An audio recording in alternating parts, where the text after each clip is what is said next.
I'm one of the vice presidents there. I handle commercial lending and HOA lending. Um, a little bit about us. We've been around since 1997 and have focused on small businesses and community banking. We are a community bank, obviously. Probably have never heard of us. That's maybe a good thing, maybe not. But what we do is look at our community that we're in and find the needs and the lending opportunities that we might have or banking opportunities from within it.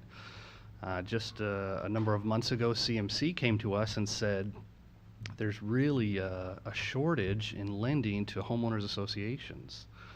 And so we kind of put some heads together, certainly smarter than mine, and said, what can we do to fill that gap? So over maybe a 6-month period, I and a few other folks really put a lot of time and effort into finding what's the best way to lend to or fill the gap of homeowners associations that need to maybe fix some common areas and haven't built up their reserves yet to do so. And so that's more or less what we've been trying to do for a little while. From that, we've developed a program where we can lend to homeowners with no personal guarantee, no lien against their house or anything of the sort like that, where we give you a product to do your common area fixes, your improvements, and then pay us back on the money you would have put into the reserves for that particular project anyways. So we try and make it very simple, very easy, and hopefully no burden on, to the owners in the association. You may ask kind of why a community bank rather than one of the big banks. That's kind of where I wanted to go a little bit with this, and I kind of thought of 5 particular reasons you might want to look at a community bank for your HOA lending needs rather than one of the bigger banks. It's not to say that there's no good use for a big bank. There is. They do serve purposes. They can lend, $500 million to a very, very, very large company where we can't do that. We don't want to do that. We want to kind of serve the community that we're in. One is that I think you're going to get better service at a lower cost if you're talking with a community bank. Community banks don't have huge budgets to do a lot of training, so they're not going to take everybody and kind of mold them into the same kind of person. Community banks really have to search for kind of the top level talent when they're looking to hire a person, because they need them to already be trained and they need them to be experts at what they do rather than just generalists and try and fit them into a position. What that does, it usually equates to better service at a community bank and better knowledge, realistically for less costs, because we don't have a lot of the overhead that a big bank does. 2, you get to put your money to help grow your local economy.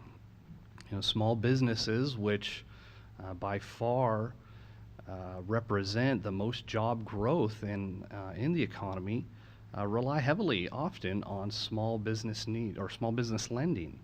So they'll borrow money. Homeowners associations will borrow money. Many of our vendors out there will borrow money, and they're all small businesses and rely heavily on lending from community banks.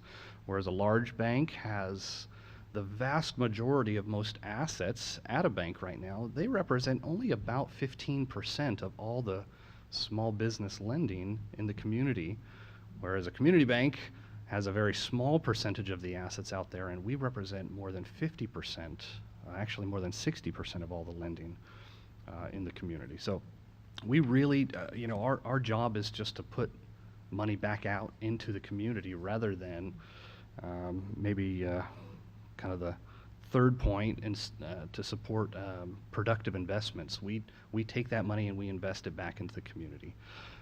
With most big banks, they'll take a portion of what they receive and they'll invest it into Wall Street.